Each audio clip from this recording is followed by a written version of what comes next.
인사할까요? 예수님과 함께 행복하세요 하면서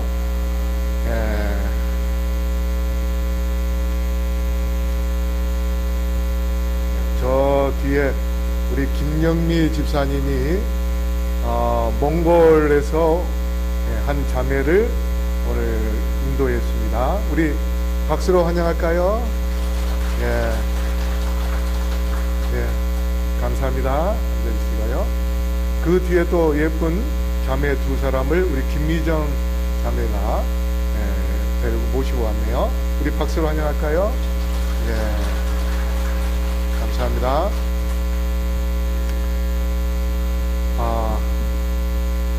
오늘 제가 여러분에게 말씀을 드리려고 하는 것은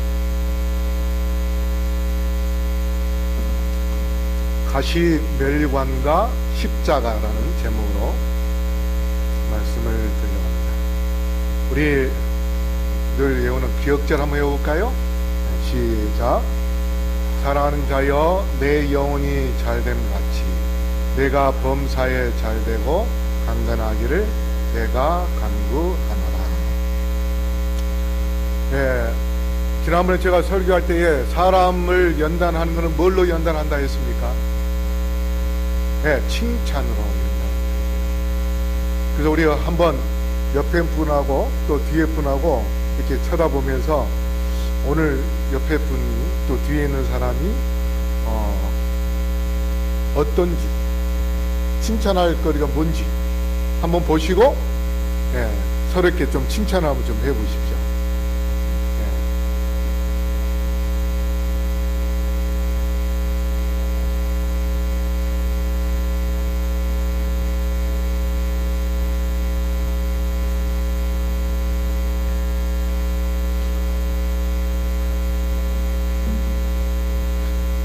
우리 주복순 어머니는, 성도님은 몸이 좀 아파가지고 오랫동안 몇 주 못 나왔는데 당이 많이 높아가지고 그래도 이렇게 교회에 나와서 감사하고요.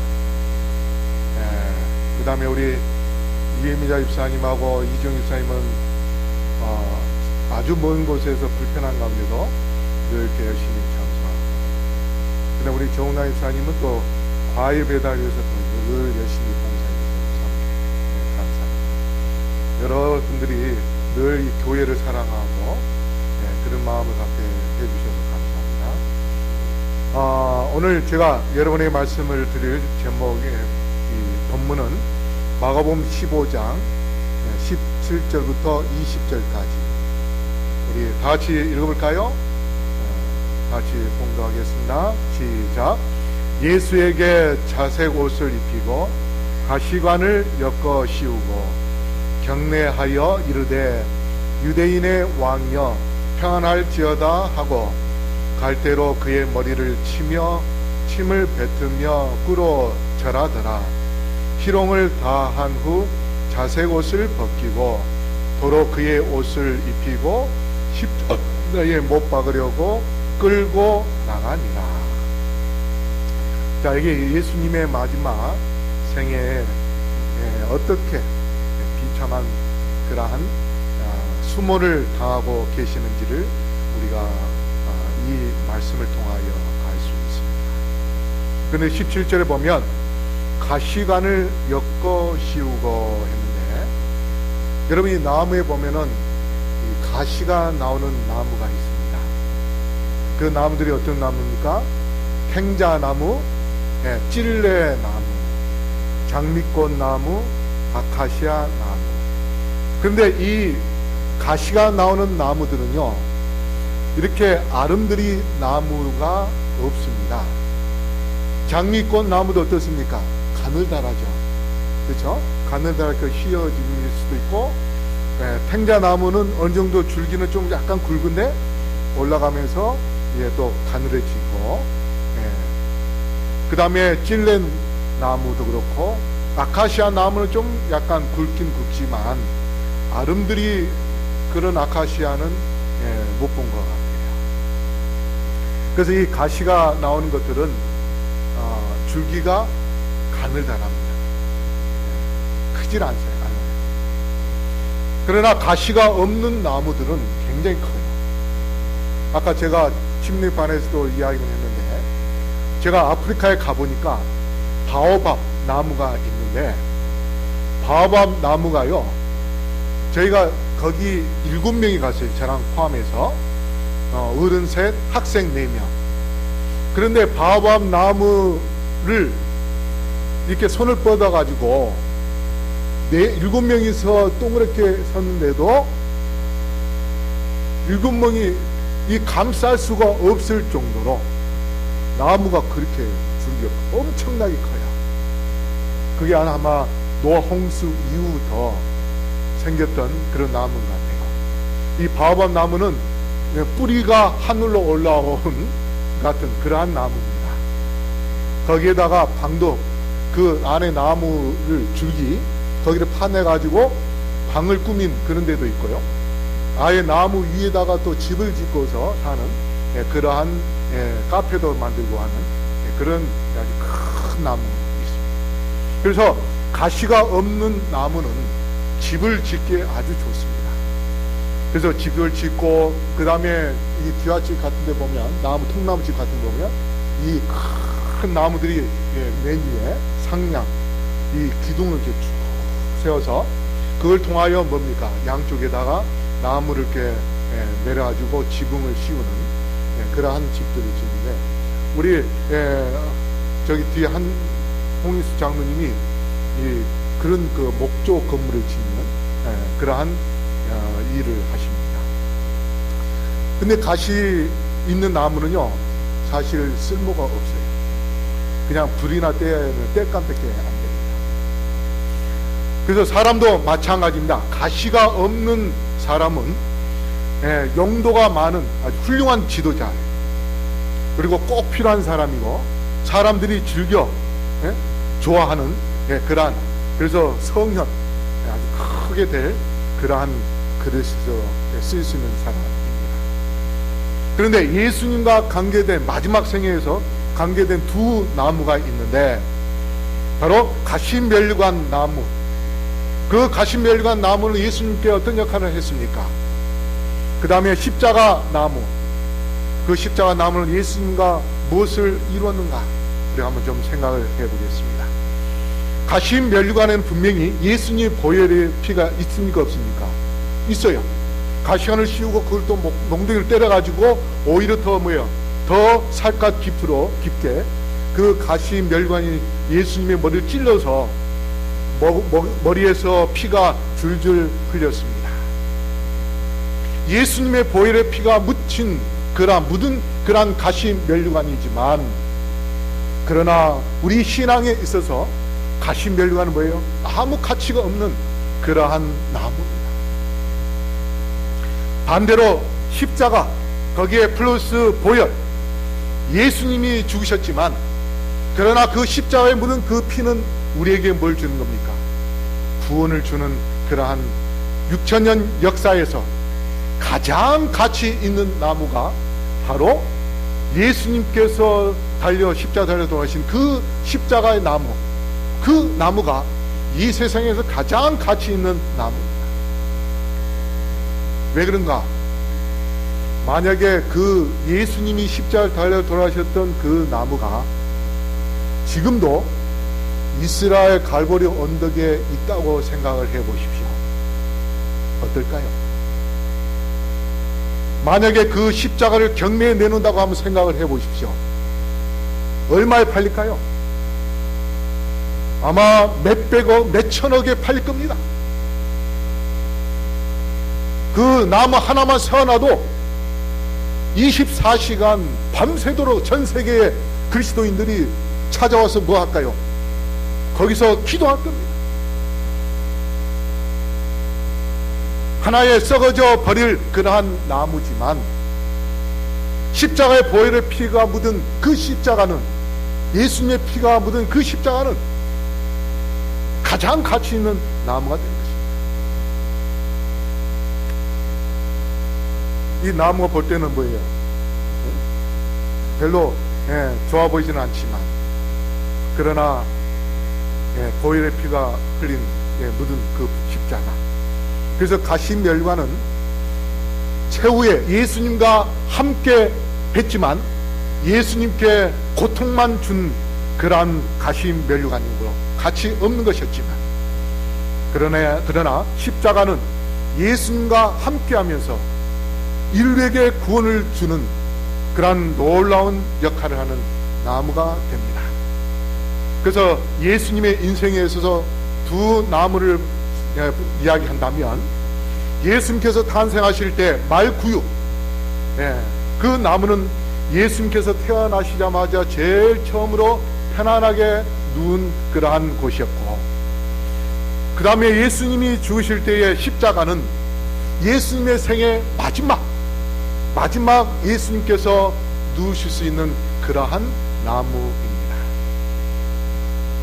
그래서 예수님의 초림 때에 필요한 그 나무, 왜 말구유가 필요했는가? 그 다음에 십자가는 왜 또 예수님께 필요한 나무였는가?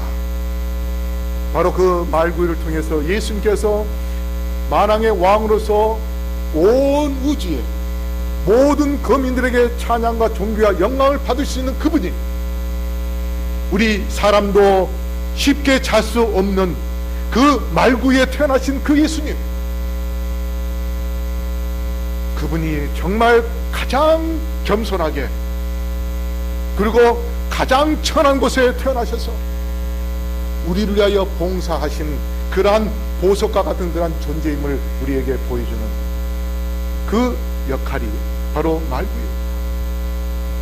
그 다음에 십자가는 그분께서 십자가에 달려 돌아가심으로 인하여 하나님의 사랑을 우리에게 보여주는 것이고, 그 다음에 그 십자가를 통하여서 우리에게 놀라운 구원을 이룰 수 있는 그 역할을 한 나무이기 때문에, 바로 말구유와 십자가 그 나무가 예수님께 필요하듯이 우리도 예수님께 필요한 사람이 될 수 있다면 우리를 통해서 하나님은 놀라운 일을 하실 것입니다. 썩어져갈 그런 십자가 나무 같은 것으로 놀라운 역사를 이루신 그 예수님, 그분이 우리에게 들어오셔서 우리를 통하여 보혈의 피를 통해서 우리가 그 보혈의 사랑을 우리의 이웃들에게 나눠준다면, 우리는 그저 내 한 사람이 썩어져 죽을 그러한 존재로서 세상에 끝날 수밖에 없지만, 그러나 내가 예수님의 보혈의 피와 그 복음의 말씀을 우리의 죽어가는 이웃들에게 전하여서 그 영혼들이 예수님을 믿고 영원한 생명을 얻을 수 있다면, 바로 나를 통하여서 생명을 구원하는 그러한 놀라운 존재가 될 수 있음을 기억하시고 예수님께 꼭 필요한 그러한 사람이 되기를 간절히 바랍니다. 오늘 그래서 두 가지 형의 그리스도인을 생각을 해보겠습니다. 가시면류관 같은 교인과 십자와 같은 교인. 가시면류관과 같은 교인은 예수님에게 고통만 주는 교인이고, 십자와 같은 교인은 예수님과 함께 구속을 이루는 그러한 교인입니다. 그래서 가시의 역할을 우리가 좀 영향을 좀 본다면, 가시는 남을 찔러서 아프게 하고 상처를 내서 피를 흘리게 합니다. 근데 그 가시가 우리에게 이 세 가지의 가시를 갖고 있습니다. 뭐냐면 입에서 나오는 말의 가시, 그리고 손과 발에서 나오는 육신의 가시, 그 다음에 욕심을 통해서 나온 마음의 가시입니다. 여러분, 말의 가시가 뭡니까? 남에게 상처를 주는 말을 하는 사람, 그 사람 말만 했다 하면은 상대편의 가슴을 찢는, 콕콕 찔러버리는 그러한 가시 돋친 말하는 사람들이 있죠. 그래서 그 사람하고 말을 하면 어때요? 말하기도 싫고 피하고 싶고 멀리하고 싶고 전화도 하고 싶지 않는 그러한 사람. 그래서 불편한 말만 하기 때문에. 그리고 육신의 가시는 뭐냐? 손발로 실제 상처를 입히는 그러한 행위. 여러분이 저 얼굴에 뭐 보인 게 있었습니까? 2년 반 동안 보시면서 뭐가 있는지 모르시는 제 이 얼굴에 보면은 흉터 자국이 좀 있습니다. 그 흉터 자국 우리 집 사람이 흉터 낸 게 아니고요. 제가 바로 위에 누나가 있어요. 근데 어렸을 때는 이 누나를 남자는요, 남동생이 원래 무시합니다. 예? 만만하게 보고, 예? 가끔 이제 화가 나면 이제 싸우기도 하고. 근데 누나는 예, 저를 당해낼 수 없으니까 뭘로 하냐면 손을 이렇게 핫하고요. 그래서 한번 이렇게 그 흉터 난 적이 있어요. 살짝 이렇게. 그게 바로 이 육신의 가시로 제가 갖고 있는 상처예요. 자, 마음의 가시는 뭐냐? 욕심으로 주는 시기심, 질투심, 미움. 그것이 상대방의 마음을 콕콕 찌르고 아프게 하고 찢는 그러한 마음의 가시.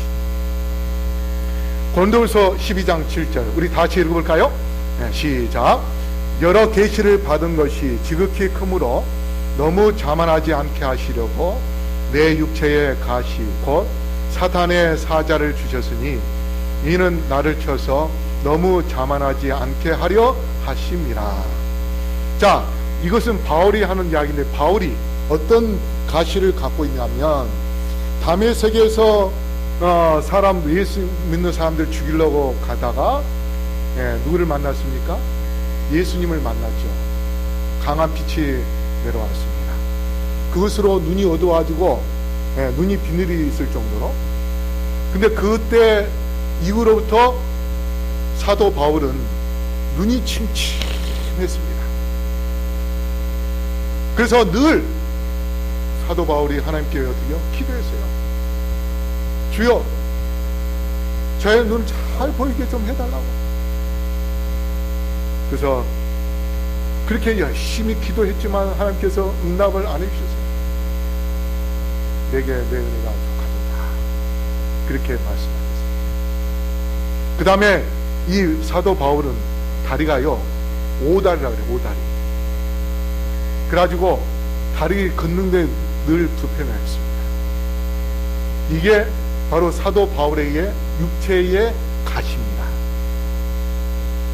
바로 이 가시를 통해서 그는 교만하지도 않고 늘 기도하고 겸손하게 하나님께 무릎을 꿇고 기도하면서, 하나님, 제가 성경을 잘 볼 수 있도록 밝은 눈을 주십시오, 그렇게도 기도하고.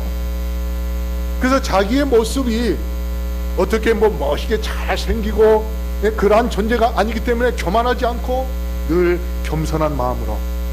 그래서 육체에 있는 그 가시가 하나님께서 주신 그것은 바울에게는 겸손한 마음을 갖게 해주는 그러한 가시입니다. 그뿐만 아니라 때로는 바울에게 많은 사람들이 비난하고 그렇게 합니다. 그것이 사단의 사자로서 바울에게 가시를 주지만, 그럴수록 사도 바울은 더 겸손하게 더 무릎을 꿇고 그렇게 하나님을 위하여 섬기는 그러한 삶을 살았습니다.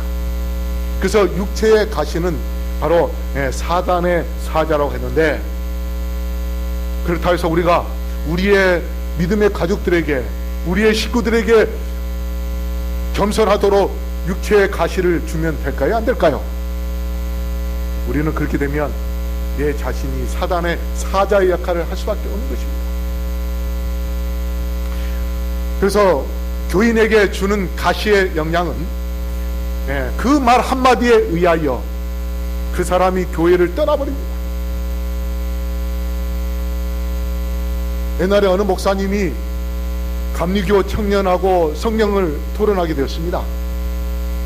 그래서 그 청년한테 그랬대요. 너 우리 집에 와서 3개월 동안 그러면 우리 가족을 놓고 성경을 가르치라. 그 끝나고 난 다음에 내가 너희 집에 가서 3개월 동안 너희 가족을 다 모아놓고 또 가르치자.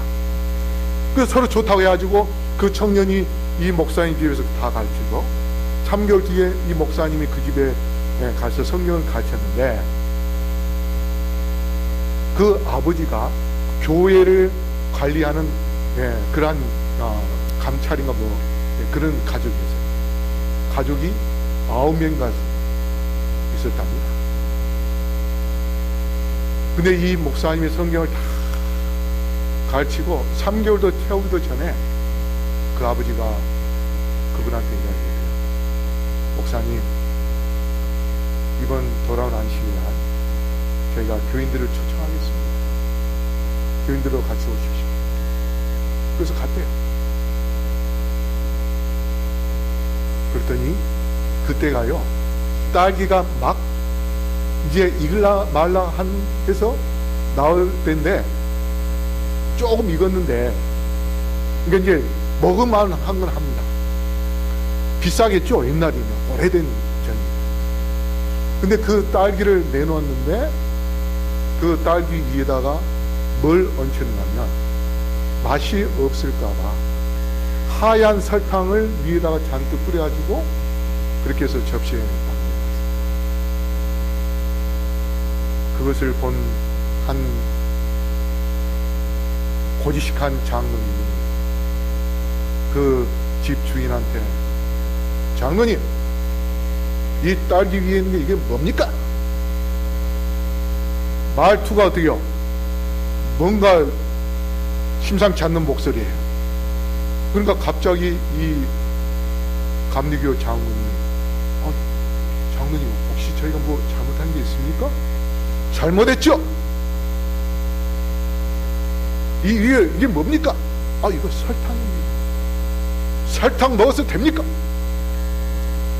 그 교회는 설탕 먹으면 안 됩니까? 안 되지요. 구원 못 받습니다. 그 말 한마디에 그 한 가족이 우리 교회 넘어올 뻔했는데 안 넘어왔습니다.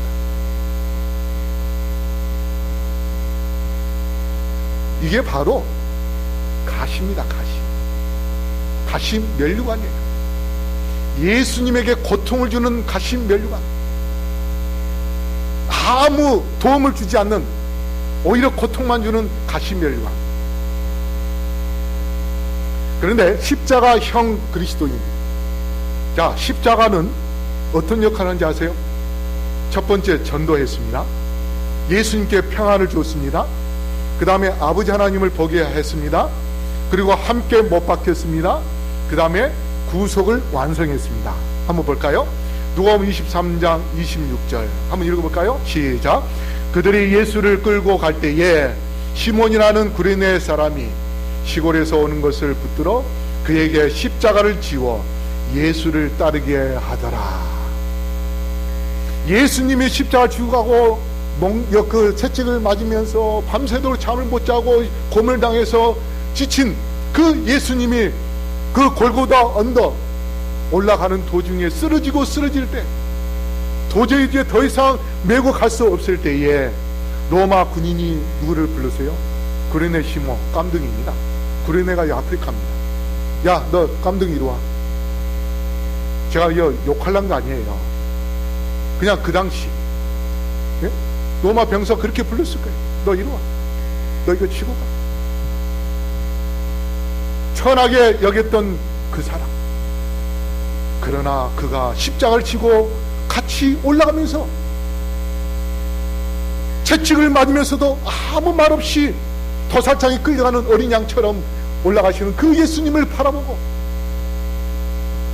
그가 어떻게 했을까요? 예수님을 믿었습니다.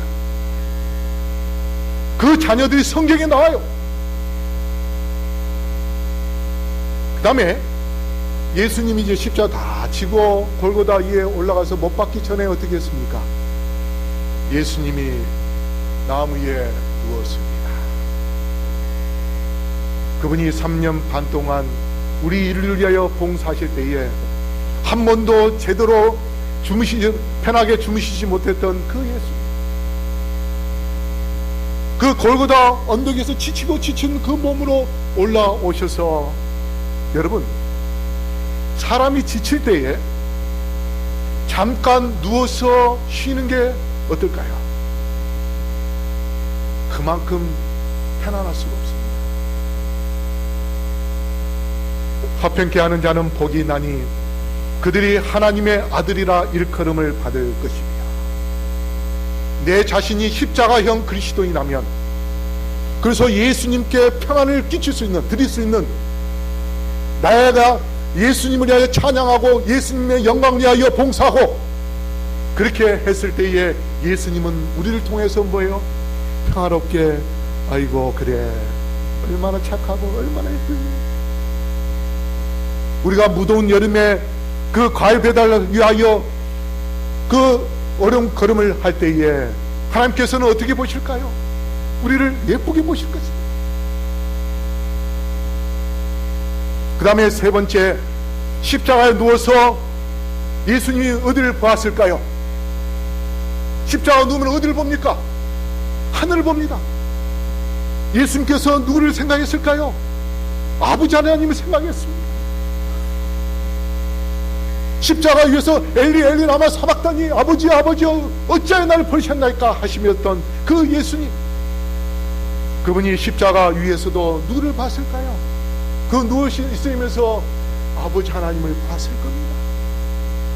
그리고 하늘 위에서는 또 누구를 쳐다봅니까? 아버지께서 비참하게 지금 누워있는, 이제 못을 박혀 죽기를 그러한 직전에 있는 아들 예수님을 봤을 것입니다. 그 다음에 마가복음 15장 25절에 내가 제 3시가 되어 십자가에 못 박으니라. 예수님이 십자가에 누워있을 때에 못을 박고 그 몸에, 그 다음에 그 못이 어디까지 들어가야 돼요? 나무까지 들어갑니다. 그 피 묻은 못이 나무까지 들어가는 거예요. 이 나무가 없다면 예수님이 죽을 수 있어요? 없어요? 나무가 있기 때문에 못을 박고 죽는 겁니다. 우리가 볼 때는 십자가 나무가 없었으면 예수님이 죽지 않고 얼마나 좋았겠는가. 그러나 예수님은 어떻게 해야 돼요? 아버지여, 내 이 잔을 내게서 떠나게 하옵소서. 그러나 할 수만 있다면 떠나게 하옵소서. 아버지의 뜻대로 하옵소서. 아버지의 뜻은 뭡니까? 예수님이 죽으셔야 돼요.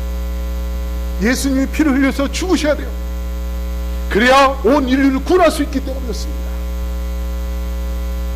그래서 그 십자가를 통해서 예수님이 죽으셨지만 결국은 그렇게 예수님이 죽으심으로 인하여 우리의 죄값을 치르시고 죽으셨기 때문에 우리는 구원을 얻게 된 것입니다. 그렇게 해서 이제 십자가를 통하여 구원의 완성, 구속의 완성이 이루어지는데, 요한복음 19장 30절 다 같이 우리 읽어볼까요? 시작. 예수께서 신 포도주를 받으신 후에 이르시되 다 이루었다 하시고 머리를 숙이니 영혼이 떠나가시니라. 그 십자가 위에서 예수님이 선언한 것이 뭐예요? 다 이루었다. 구속을 이루셨습니다. 십자가는 나무로 인해서 구속을 이루셨습니다. 이제 예수님께서 마지막 구속을 누구를 통해서 이루기를 원하실까요? 바로 이 자리에 모여있는 십자가형 그리스도인 우리 모두를 통해서 우리 하나님께서는 구속을 이루기를 원하십니다. 그러면 십자가가 용산에 있다면 그 가치는 어떠할까요?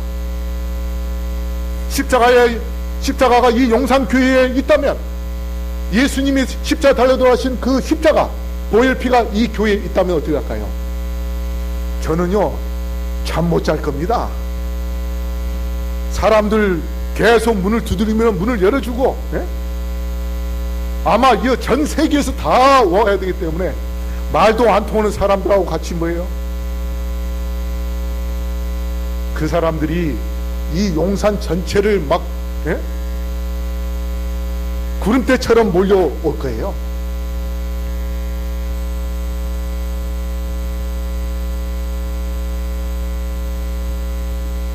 여기 누가복음 14장 27절에 누구든지 자기 십자가를 지고 나를 따르지 않는 자도 능히 내 제자가 되지 못하리라. 다시 말해서 반대로 뭡니까? 예수님의 십자가를 지는 자는 누구의 제자가 되는 거예요? 예수님의 제자가 됩니다. 그렇다면 우리가 예수님을 위한 십자가형 그리스도인이 된다면, 그래서 그 십자가형 그리스도인으로서 예수님을 따른다면 우리는 예수님의 뭐가 되는 겁니까? 제자가 되는 것입니다. 그러므로 우리가 가시면류관형 그리스도인이 되어서 예수님께 고통을 주는, 아무 발전을 주지 않는 그러한 교회를 망치는 그러한 가시면류관형 그리스도인이 되기를 원하십니까? 아니면 이 교회를 세우시고 하나님의 마지막 구속사업을 이루는 십자가형 그리스도인이 되기를 원하십니까? 이 시간에 우리 성도님들에게 바라는 것은 바로 교회를 세우고 예수님의 영광을 드러내는 그러한 십자가형 그리스도인이 되기를 이 시간에 간절히 바라겠습니다. 하이프인의 글 마라나타라는 291쪽에 그분께서는 가시면류관 대신에 영광의 면류관, 곧 면류관 중의 면류관을 쓰실 것이다. 만약에 가시면류관이 예수님께 필요했다면 예수님께서 가시면류관을 또 쓰시겠죠. 그러나 그 가시면류관은 아무 필요 없기 때문에 이제 그 대신 영광의 면류관을 쓰겠다고 했습니다. 그래서 우리가 예수님과 똑같은 그러한 십자가로서 예수님과 동행하는 그러한 삶을 산다면, 그래서 십자가의 그러한 놀라운 구속의 역사, 그 목적을 우리가 이루게 된다면 예수님께서 이 땅에 오실 때에 우리도 가시면류관을 쓰는 것이 아니라 우리도 영광의 면류관을 받아 쓰고 하늘나라에 들어가서 영원히 살 수 있는 그러한 축복을 받게 될 것입니다. 그러므로 성도 여러분, 어떤 나무가 되기를 원하십니까? 우리 예수님께서 편히 쉴 수 있는, 우리가 예수님께 평안을 드릴 수 있는, 그래서 이 교회에 오면은 칭찬하고 사랑을 주고 그러한 삶을 산다면 우리 주님께서 우리를 통하여 진정한 평안을 누리실 것입니다. 그리고 우리가 우리의 이웃들을 위하여 정말 희생적인 그런 마음을 갖고 주님을 위하여 못 박힌다 할지라도 십자가의 가치는 예수님의 피가 묻은 그 못이 그 나무에 들어갔을 때만이 십자가의 가치가 있는 것입니다. 우리가 주님을 위하여 고난을 겪고 참으로 고통을 겪는다 할지라도 예수님의 사랑을 깊이 생각하면서 그 고난을 참는다면 우리는 이 세상에서 가장 가치 있는 존재가 될 것이고, 그러한 존재에게 예수님께서 이 땅에 오셔서 금면류관을 씌워주셔서 영원토록 영원한 가치를 누리며 살 수 있는 그러한 하나님의 자녀가 됨을 기억하시고, 우리 성도 여러분, 고통을 주기보다 구속을 이루는 십자가형 성도가 되기를 간절히 바라며 말씀을 마치겠습니다.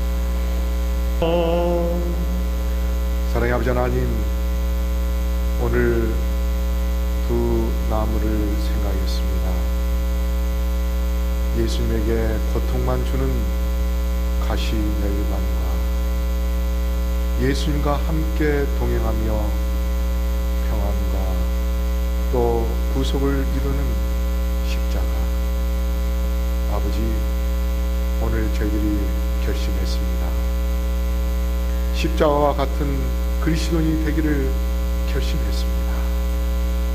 아버지, 저희들을 택하시고 지금까지 인도하신 것처럼 십자가형 그리스도인으로서 올바로 살아갈 수 있도록 축복하여 주시옵소서.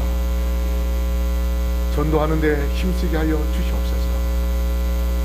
주님의 평안을 나눠주는 그러한 자가 되게 하여 주시옵소서. 사람들로 하여금 아버지 하나님을 바라보게 할 수 있는 그 역할을 할 수 있도록 봉사에 힘쓰게 하여 주시옵소서. 그리고 마지막 구속사업을 이룸으로 인하여 주님께 영광 돌리고 영광의 면류관을 받아서 하늘에 들어가는 우리 모두가 될 수 있게 축복하여 주시옵소서. 오늘 주님을 위하여 헌금을 드린 영혼들을 기억하여 주시옵시고 구별된 그 11절 통하여 놀라운 축복을 받게 하여 주시옵시며 하는 모든 일들이 형통하게 하여 주시옵소서. 또 도로와 헌금, 오치 헌금을 드린 영혼들에게 축복하여 주시옵시고 여러 헌금을 드린 그들의 마음을 주께서 받아주셔서 하나님의 마지막 구속사업을 이루는 그 구원의 통로로 삼아 주시옵소서. 이제는 아버지 하나님의 놀라우신 은혜와 예수 그리스도의 다함없는 사랑과 성령의 교통하심이 여기 머리 쓴 영혼들에게 영토로 함께 하여 주시옵기를 우리를 진정 사랑하시고 구원하기 원하시는 예수 그리스도 이름으로 간절히 축원하옵나이다.